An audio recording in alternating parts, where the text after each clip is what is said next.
sont consultés avant d'aller faire la guerre. Ils ont consulté, plutôt ils se sont consultés, mais ils ont consulté l'Éternel avant d'aller faire la guerre. C'est juste pour dire qu'avant toute chose, nous devons consulter l'Éternel. Nous devons chercher la face du Seigneur. Jeudi, j'ai enseigné à l'Est, je leur ai dit ceci, j'ai enseigné sur la puissance apostolique pour leur dire que dans tout ce que nous faisons, nous avons besoin de la présence du Seigneur parmi nous. Nous avons besoin de la présence du Seigneur et c'est important que nous cherchions la face de l'Éternel. Je crois qu'un peuple qui ne prie pas est un peuple qui est complètement voué littéralement à l'ennemi. Amen. Alors nous devons rechercher la face du Seigneur. Souvent, je leur dis souvent, ça a l'air peut-être un peu dur, des fois, mais je leur dis souvent ceci à l'aise, je leur dis, vous savez, tout le monde doit venir à la réunion de prière, tu vois. Amen. Et surtout, si vous êtes même dans le ministère ou quoi que ce soit, ou peu importe où vous êtes, mais vous devez être dans la réunion de prière. Et ça, c'est la clé, c'est la base de tout. Je l'ai dit souvent, même avant que tes doigts ne touchent le piano, tu dois avoir parlé au Seigneur. Tu vois, avant même que tu montes pour chanter, il faut que tu parles au Seigneur. Parce que sinon, on commence à ministrer dans ce qu'on appelle la chair. Et nous ne voulons pas ministrer dans la chair, nous voulons ministrer dans l'esprit du Seigneur. Amen. Et Israël, ils se sont consultés et le Seigneur a dit, Judas va monter en premier. Et nous savons littéralement que Judas veut dire louange. Amen. Judas veut dire louange. C'est juste pour dire qu'avant toute bataille, il faut que tu fasses précéder la louange. Tu sais, des fois c'est dur, des fois c'est pas facile, mais si tu commences à louer le Seigneur, laisse-moi te dire que tu vas relâcher le lion de la tribu de Judas littéralement dans toute ta bataille. Alors nous devons louer le Seigneur, nous devons chercher la face du Seigneur et nous devons louer le Seigneur pour que sa présence se manifeste parmi nous. Amen. Mais le peuple d'Israël, justement, est arrivé. Ils sont rentrés dans la terre promise. Mais quand tu étudies le livre de Juges, chapitre 1, tu vas voir quelque chose de particulier qui est quand même un peu bizarre. Juges 1, 21, la Bible dit, les fils de Benjamin ne cherchèrent point les Jébusiens. Juge 1, 27, Manassé ne chassa point les habitants de Beth-Shin. Juge 1, 29, Éphraïm ne chassa point les Cananéens. Juge 1, 30, Zabulon ne chassa point les habitants de Kiron. Juge 1, 31, Aser ne chassa point les habitants d'Ako. Juge 1, 33, Nephtali ne chassa point les habitants de... Donc vous allez vous rendre compte qu'ils vivent dans la terre promise, mais ils n'ont pas chassé littéralement les peuples que le Seigneur leur avait dit, chassez-les. En fait, ils sont là, ils sont dans la promesse, mais ils cohabitent littéralement avec leurs ennemis. Maintenant, qu'est-ce que je suis en train d'enseigner aujourd'hui? C'est que quand tu commences à vivre pour le Seigneur, il ne faut pas que tu arrives à une place que tu dises, ok, je vais cohabiter avec le péché.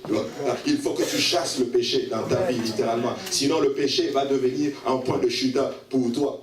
La volonté du Seigneur, c'est qu'il devait chasser littéralement les Cananéens, il devait chasser tous leurs ennemis et prendre possession du territoire.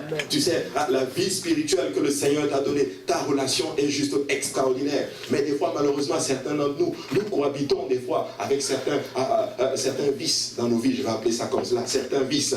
Et des fois, littéralement, pour ceux qui quittent la maison du Seigneur, tu vas te rendre compte qu'il y avait certains vices qui n'ont pas chassé et ça a eu raison d'eux, littéralement. Mais quand nous marchons dans le Seigneur, peuple de Dieu, nous devons chasser toutes ces choses qui ne glorifient pas le Seigneur dans nos vies. Amen.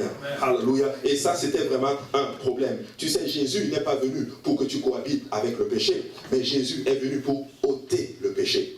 Jean 1, 29, la Bible dit le lendemain, il vit Jésus venant à lui et il dit, voici l'agneau de Dieu qui ôte le péché. Il n'est pas venu pour que nous cohabitons dans le péché. Il est venu pour enlever littéralement le péché. Et quand nous rencontrons Jésus-Christ, peuple de Dieu, nous devons arriver à une place où notre vie change. Tu sais, si tu me dis que tu as rencontré Jésus et que ta vie n'a pas changé, je me pose des questions. Est-ce que tu as vraiment rencontré Jésus? Parce que je comprends ceci dans la relation avec le Seigneur. Il ne va jamais te laisser là où il t'a trouvé. Amen. Amen. Il va t'amener dans un autre niveau, littéralement. Juge 2, 7, la Bible dit, le peuple servit l'Éternel pendant toute la vie de Josué et pendant toute la vie des anciens qui survécurent à Josué et qui avaient vu toutes les grandes choses que l'Éternel avait faites en faveur d'Israël. Maintenant, qu'est-ce que je veux vous faire apprendre ici? Je veux juste vous apprendre ceci, c'est que quand tu vis, quand tu cohabites, quand il y a certaines vices dans ta vie qui ne glorifient pas le Seigneur, que tu dois te débarrasser et que tu n'enlèves pas, tu vas peut-être vivre pour le Seigneur pendant que l'homme de Dieu est dans ta vie.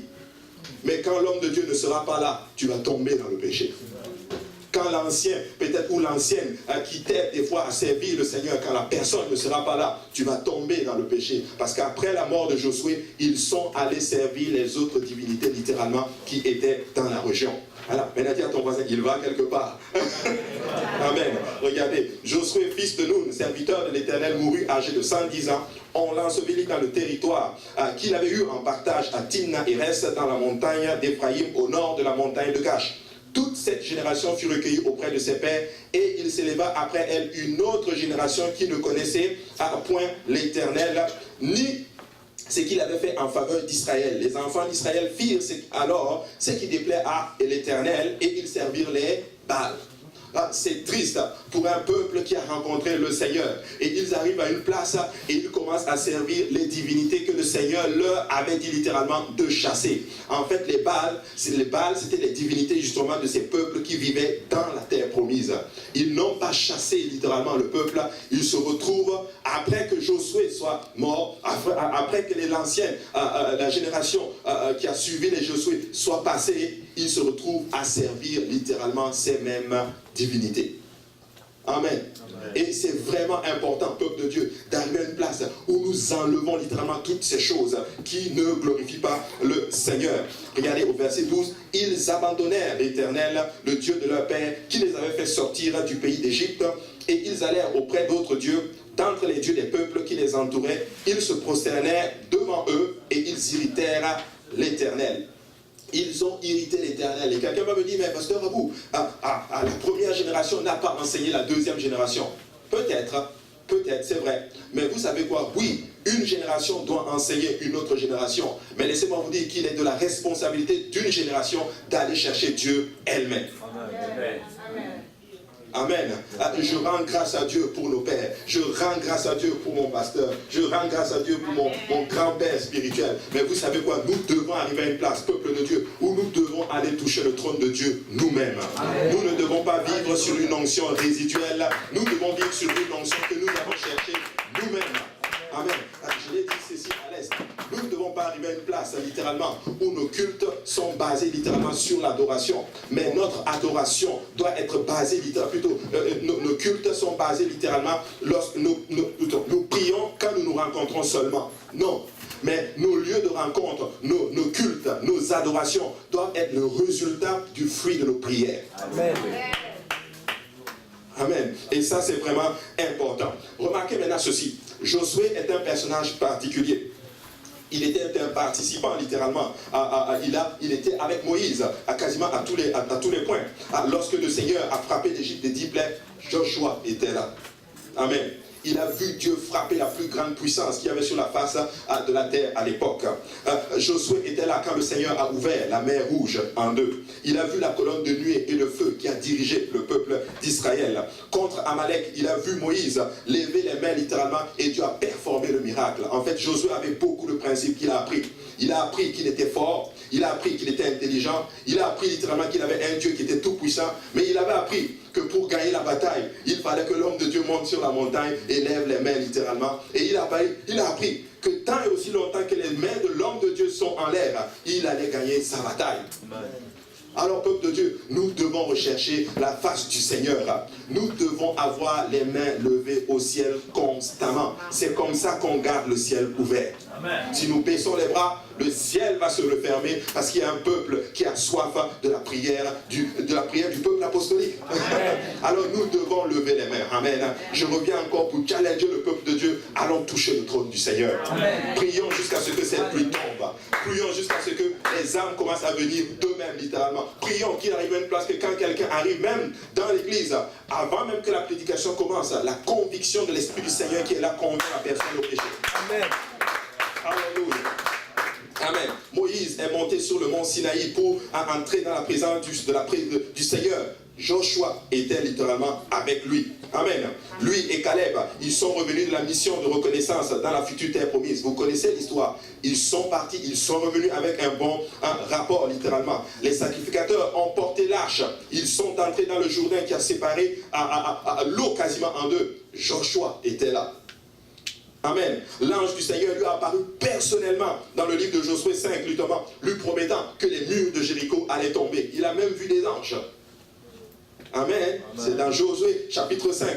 De nombreuses batailles ont été menées par lui. Il a gagné. C'était un homme fort, intelligent. Il a tout appris, soumis. En fait, Josué, pour moi, là, c'est le dirigeant type.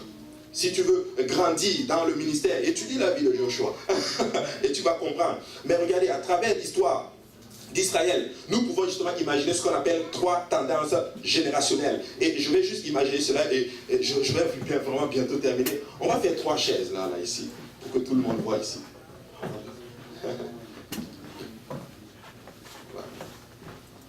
Ah, comme ça tout le monde voit, n'est-ce pas? Alléluia. Donc, il y a 3 chaises devant moi, n'est-ce pas? Et vous allez voir dans les tendances générationnelles, il y a ce qu'on appelle 3 chaises. Il y a la chaise de Josué. Amen. On va par la première. Il y a la chaise des anciens, la deuxième. Et il y a ce qu'on appelle la chaise des autres générations. C'est la 3e chaise. Mais on va les étudier ensemble. Maintenant, la chaise de Josué, c'est quoi? C'est la chaise de ceux qui ont expérimenté le Seigneur. Amen. Amen. Amen. Ils ont une expérience profonde avec le Seigneur et personnelle. Avec le Seigneur littéralement. Ça c'était Josué. Josué a suivi Moïse, mais Josué avec une relation personnelle avec Dieu. Il est allé chercher une onction spéciale. Alléluia. Et cette onction, je crois littéralement qu'il y a différents types d'onctions.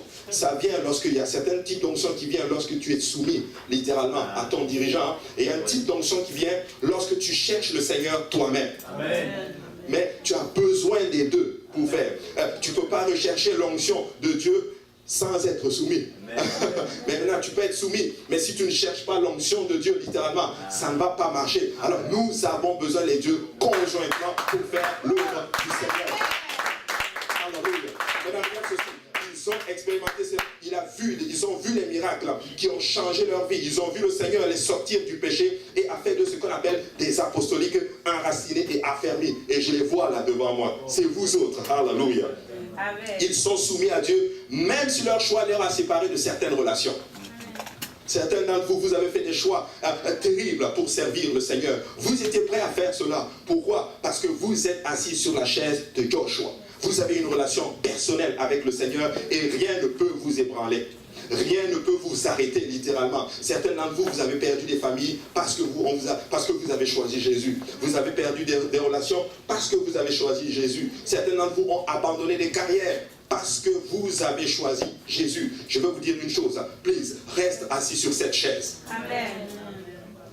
Reste assis sur cette chaise. Ils sont toujours en garde contre le glissement de la piété vers l'impiété. Ils sont très durs, littéralement. On les traite même d'extrémistes, littéralement. Mais ils ont tellement rencontré le Seigneur, ils ne veulent tellement pas tomber, littéralement, qu'ils deviennent juste extrêmes. Alléluia. Écoute, c'est pas mauvais d'être extrême. Je préfère quelqu'un qui est extrême que quelqu'un qui veut juste être au milieu.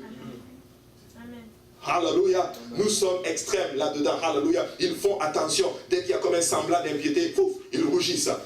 Ce n'est pas cette relation que nous avons rencontrée. Ils sont durs au niveau de la doctrine. Alléluia. Ils s'accrochent à l'évangile. Ils la prêchent dur comme fer. Ils ne recherchent pas l'approbation des gens. Ils recherchent l'approbation du Seigneur. Amen. Alléluia. Ça, c'est la chaise de Josué. Ils ne font pas de compromis. Ils servent le Seigneur avec tout ce qu'ils ont. Leurs finances, leur famille, leur temps, leur travail, leur talent, leur intelligence, tout ce qu'ils ont, ils servent le Seigneur avec. Amen. Ils sont dévoués au Seigneur. Amen. Et c'est cette génération de Josué. En fait, leurs valeurs sont définies par la Bible. Peuple de Dieu, écoutez-moi. Ne laissez pas le monde vous dire comment vous devez être chrétien, mais laissez la Bible vous dire comment vous devez être chrétien. Alléluia. Alors, pourquoi je parle de foi ici, à cette première conférence? Parce que je suis en train de voir une église qui est en train de monter, une église qui est en train de faire l'œuvre du Seigneur. Écoutez, vous allez comprendre plus tard pourquoi je parle de cela. Parce que le Seigneur est vraiment en train de me montrer quelque chose. Il y a trop de choses qui se bousculent. J'ai même fait un rêve avant de Montréal-Nord, littéralement.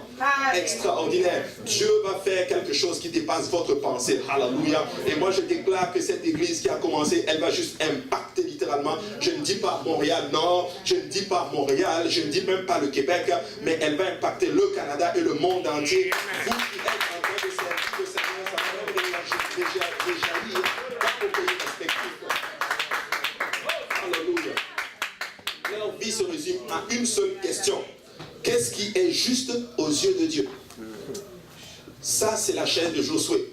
Qu'est-ce qui est juste aux yeux de Dieu? Pas qu'est-ce qui est juste aux yeux des gens. Pas qu'est-ce qui est juste aux yeux même de mon pasteur. Qu'est-ce qui est juste aux yeux de Dieu? Amen. Amen. Ça, c'est la chaise de Joshua. Deuxième chaise, c'est la chaise des anciens. C'est la chaise de ceux qui ont la réalité. Ils ont en fait Dieu par occasion. Ils vont venir à l'église de temps en temps. Ils vont venir à l'église quand ça leur tente. Ou ils vont venir à l'église quand les affaires commencent à pas aller trop bien. Ils vont rechercher le Seigneur. Ça, c'est pas vraiment la génération de Joshua. Mais là, ça, c'est la génération des anciens. Occasionnellement. Ils peuvent raconter les histoires qui se sont passées dans le temps. Leurs convictions, littéralement, sont adoptées, mais ils ne la comprennent pas littéralement profondément. En fait, ils ont adopté des convictions, mais ils ne vont pas chercher le pourquoi nous avons telle conviction. Peuple de Dieu, je veux vous dire quelque chose. Je sais dans quoi je me suis embarqué. Aujourd'hui, je sais dans quoi je me suis embarqué. Je sais pourquoi je vis cette vie. Alléluia. Je sais de comprendre chaque chose que j'applique dans ma vie. Et je peux vous dire que ça marche. Alléluia. Ils connaissent leur foi, mais cela n'a pas façonné leur style de vie.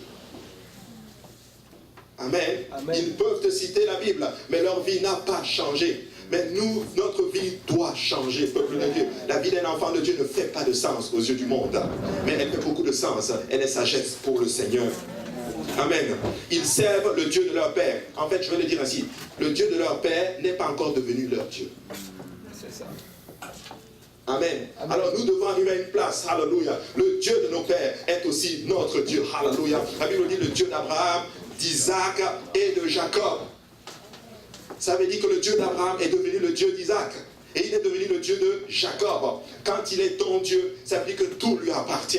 Je lui appartiens quasiment doublement. Nous lui appartenons doublement. Et nous faisons littéralement, nous aimons ce qu'il aime, nous détestons ce qu'il déteste, nous condamnons ce qu'il condamne, et nous approuvons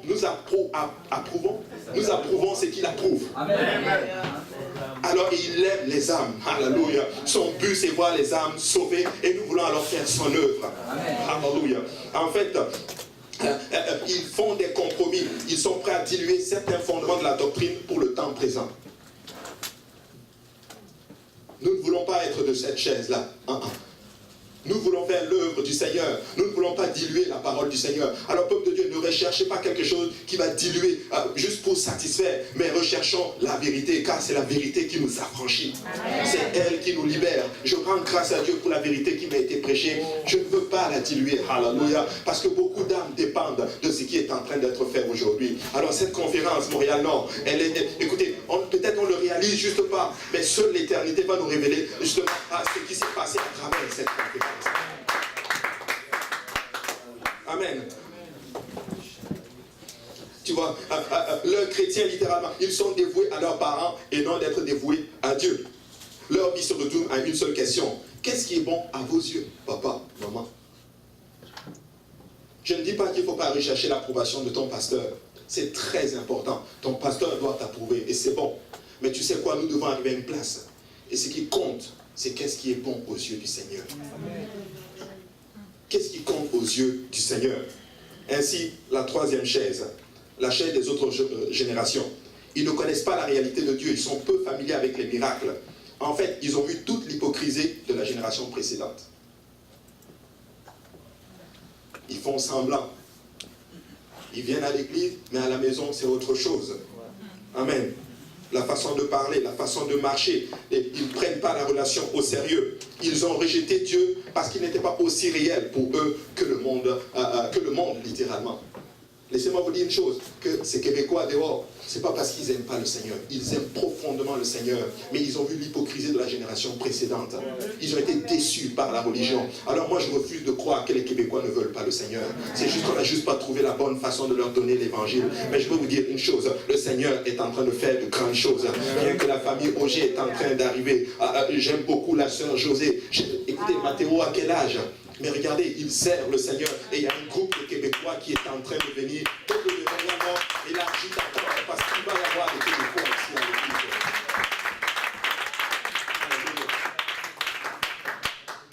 En fait, c'est le monde qui est établi littéralement leurs valeurs. Ils sont dévoués littéralement à eux-mêmes. Et leur vie se résume littéralement à cette question. Qu'est-ce qui est bon à mes yeux?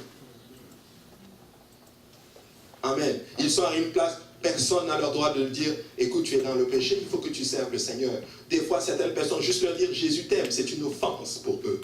Pourquoi? Parce que le Dieu de leur Père n'a pas été aussi réel pour eux, littéralement. Mais je veux vous dire une chose, si nous ne prenons pas cela au sérieux, ça va se réjaillir sur nos enfants.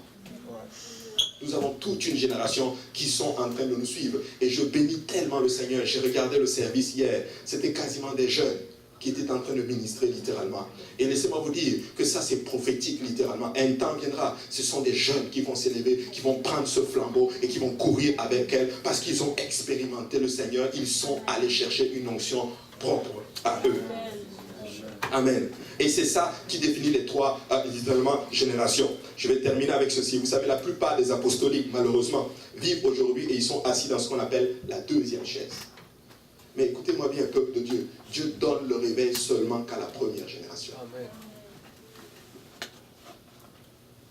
Maintenant, je ne sais pas si c'est vraiment prophétique ce que je vais dire, je ne sais pas. Mais le Seigneur m'a mis ça dans mon cœur bien avant que le pasteur me demande de prêcher. Vous savez, je suis en train de préparer une série d'enseignements à l'église de l'Est. Je vais étudier tous les 12 tribus. Mais si tu étudies la tribu de Nephtali, tu vas te rendre compte de quelque chose de particulier. Jacob a prophétisé sur Nephtali. Il dit que Nephtali est comme une biche. D'ailleurs, la bannière de Nephtali, c'est une biche. Mais le psaume 18 nous dit, il rend mes pieds semblables à ceux des biches. Tu vois? Et il me fait élever dans, c'est pas dit les lieux élevés, c'est dit mes lieux élevés. Ça, c'est la biche. Et la particularité de la biche, c'est qu'elle est agile, elle est rapide, elle est solide, littéralement. Pourquoi je parle de Nephtali aujourd'hui? C'est juste pour vous dire que quand tu prenais le tabernacle, dans le livre de Nombres, Nephtali était au nord.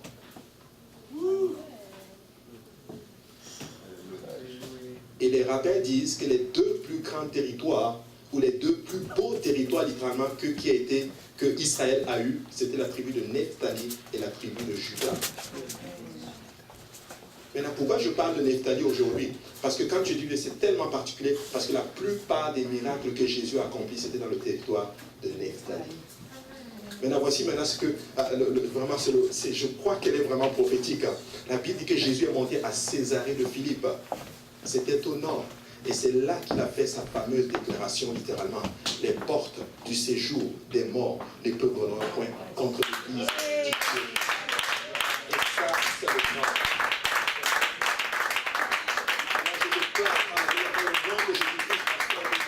Les portes du séjour des morts ne peuvent pas te voir. Alléluia. Contre l'Église de Montréal. Alléluia. Jésus a fait de grands miracles. Jésus a prophétisé. Alléluia. Et nous déclarons, alléluia, que nous sommes ensemble dans cette affaire. Alléluia. Nous allons voir ces âmes de Dieu, au Seigneur. Alléluia. Nous allons persévérer dans le Seigneur et accomplir de grandes choses. Alléluia. Et terminer avec cela. Vous savez pourquoi Jésus a fait cette déclaration? Parce que dans le nord, c'est-à-dire à Nephtali, il y avait ce qu'on appelle des grottes. Et il y avait une ville, cette ville s'appelle Banias aujourd'hui. Il y a une grotte qu'on appelle, c'est la grotte du séjour des morts. Pourquoi? Parce qu'on faisait justement des sacrifices humains là-bas, littéralement. Et c'est ça qui a fait que cette grotte était appelée justement ce qu'on appelle la porte du séjour des morts. Et Jésus est monté exprès au nord pour aller faire cette déclaration. Ah, on va le lire, Matthieu chapitre 16, et je vais m'arrêter là.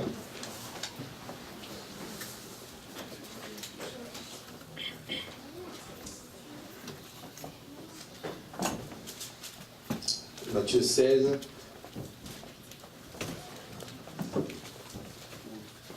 À partir du verset 13, la Bible dit ceci. Jésus étant arrivé dans le territoire de Césarée de Philippe, demanda à ses disciples, « Qui dit-on que je suis? Moi, le Fils de l'homme. » Il répondit, « Les uns disent que tu es Jean-Baptiste, les autres Élie, les autres Jérémie, ou l'un des prophètes. Et vous, leur dit-il, qui dites-vous que je suis? Simon Pierre répondit, tu es le Christ, le Fils du Dieu vivant. Jésus reprenant la parole lui dit, tu es heureux Simon, fils de Jonas, car ce ne sont pas la chair et le sang qui t'ont révélé cela, mais c'est mon Père qui est dans les cieux. Et moi, je te dis que tu es pierre et que sur cette pierre, je bâtirai mon église. Et que les portes du séjour des morts ne prévaudront point contre elle. Je te donnerai les clés du royaume des cieux. Ce que tu lieras sur la terre sera lié dans les cieux. Et ce que tu délieras sur la terre sera délié dans les cieux. Jésus a fait cette déclaration au nord. C'était dans la tribu de Nephtali. Mais je ne sais pas pourquoi, à chaque fois que je pense à Nephtali, je pense à Montréal-Nord. Maintenant, vous pensez que ça s'arrête là? Jacob a dit juste une phrase quand il bénissait ses enfants. Tu seras comme une biche qui profère de belles paroles. Mais voici ce que Moïse déclare à la fin de sa mort. Et là, je vais m'arrêter avec ça. Deutéronome 33, 23, il dit ceci. Sur Nephtali, il dit, Nephtali, rassasié de faveur et comblé de bénédiction de l'Éternel, prend possession de l'Occident et du Midi. Ça, c'est ce que Moïse a dit à la fin de sa vie. Alors, Montréal-Nord, prenez, alléluia. Le Seigneur vous a comblé de bénédiction. Alléluia. Battons nos mains pour le Seigneur.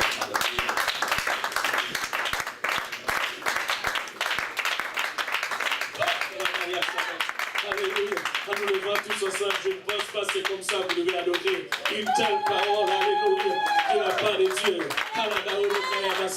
Nous pouvons vraiment, alléluia, accueillir sa sainte présence. C'est tellement fort, c'est tellement puissant. Alléluia. Je ne sais pas pour vous, mais moi je reçois cette parole. Je le reçois dans le nom de Jésus-Christ. Et je sais, alléluia, et je commence depuis hier soir. Je vis déjà ce que le Seigneur a commencé à faire. Nous avons déjà 3 baptêmes d'eau, 3 baptêmes du Saint-Esprit. Oh, la main de Dieu commençait à bouger fort, puissamment. Alléluia. Oh, cette prophétie nous a crié. Nous voulons garder, alléluia, la parole de Dieu. Waouh! Quel Somaïta Maoro Koyamasata la Mayata. Ah, oh, Samaïta. Et nous, écoutez, moi je déclare, nous avons des docteurs, la Seigneur. Waouh! Nous avons des docteurs qui enseignent la parole de Dieu. Oh, ma Samaïta. Je ne sais pas pourquoi quelqu'un va sur YouTube quelque part chercher pour entendre notre prédicateur. Amen. Ah! Amen. Oh. Est-ce que nous avons de quoi aller chez quelque part pour écouter? Non. Nous avons toutes ces choses. Amen. Waouh. Écoute. Pour nous juste que nous voyons commencer à prier le Seigneur. Pour nos prédicateurs, mais prier. Alléluia. On va prier pour nos, alléluia, notre pasteur que le Seigneur a placé sur lui une telle vision. Nous allons prier pour nos prédicateurs qui travaillent à côté de lui. Élevez nos voix, prions le Seigneur. Nous allons, alléluia, rester vraiment à la chaise de Josué. Nous ne voulons pas la deuxième chaise, parce que cela va produire quelque chose de mauvais pour nos enfants dans le futur. Mais nous voulons rester à Riambato Maïla Sata, Aïko Maïla Sata, et marcher à la Baya sous les principes de la parole de Dieu et vivre Tamaïla Sata, une vie de sanctification. Inobaïka Maolo Moïto la Bahada, pouvons-nous à la Baokoshi Abasata, alléluia, parler un peu au Seigneur et de voir ce que le Seigneur est en train de faire avec nous les francophones et partout. Jésus a déclaré, nous avons la clé de la vérité. Nous allons propager cette vérité partout. Et nous voulons rester assis sur la première chaise. Et cela nous dit quelque chose.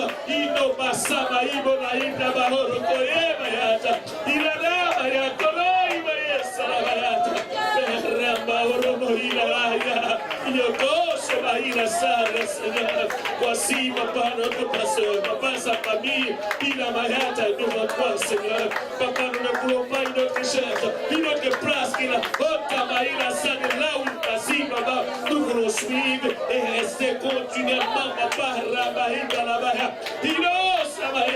Aide-nous, papa, lorsque nous pensons, papa, à changer. Papa, et de rester, papa, sur cette chaise, jusqu'à ce que tu viennes et accomplir tes merveilles, papa, avec nous. Et nous savons, papa, il a ma chaise. Nous sommes cette dernière génération, papa, avec Rabassaya. Tu veux faire l'œuvre, papa, et nous voulons rester, papa, Rabaïlata, devant toi, Seigneur, jusqu'à ce que tu fasses, papa, ce que tu désires. Fais, papa, avec ton peuple. Merci encore une fois, papa, pour la Mayade, pour l'équipe pastorale, Jésus-Christ.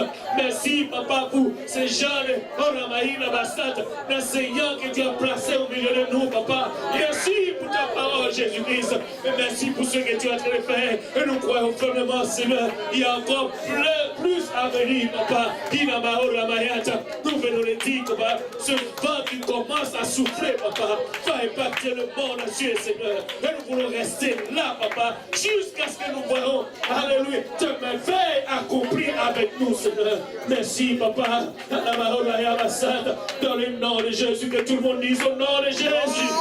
Alléluia, pouvons-nous battre nos mains pour notre Seigneur Jésus-Christ. Oh, Samaïna, Maïna, oh, merci Seigneur, merci Seigneur. Wow, wow, wow, wow. Alléluia. En tout cas, je ne sais pas, je ne vais pas parler au pasteur, mais il va dire une chose. Est-ce que ça vaut la peine vraiment d'aller payer un billet d'avion pour notre prédicateur pour...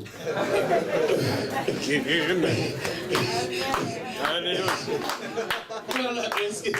Des fois, nous voulons faire, mais je vous dis, on dirait qu'il y a tellement de choses chez nous, nous ne savons pas. Des fois, nous ne savons pas. Waouh! Oh, merci, c'est beau. C'est tellement profond, c'est tellement spirituel. Waouh! Oh, oh, alléluia. Écoutez, c'est tellement bon, on est déjà 10h45. On va inviter notre deuxième prédicateur. Alléluia. Qui va encore nous rapporter notre dévotion avant l'enseignement. Alléluia, le pasteur Lionel.